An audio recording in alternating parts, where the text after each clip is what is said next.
अजित पवारांच्या वाट्याला भोपळा आला अशा शब्दात संजय राऊतांनी अजित पवार गटावर निशाणा साधलाय।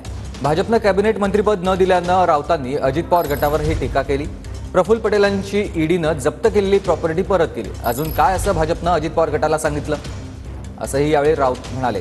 तर भाजपनं नकली शिवसेनेला राज्यमंत्रीपद दिलं अशा शब्दात शिंदे गटावर देखील त्यांनी टीका केली आहे। वाटायला तर भोपळा आहे आणि दुसरे जे आहेत नकली शिवसेना त्यांच्या तोंडावरती एक राज्यमंत्रीपद फेकलेलं आहे। त्यांना काही मिळणार नाही, मी सांगतो। त्यांना मिळायचं असतं तर कालच मिळालं असतं। जतीनराम मांझीसारखे एकच खासदार असलेल्या पक्षांना कॅबिनेट पद दिलेलं आहे। या नकली शिवसेनेचे तर 7 खासदार आहेत असं म्हणतात ना। प्रश्न असा आहे की यांना त्यांची अवकात दाखवली। तुम्ही आमचे आश्रित आहात, तुम्ही आमचे गुलाम आहात।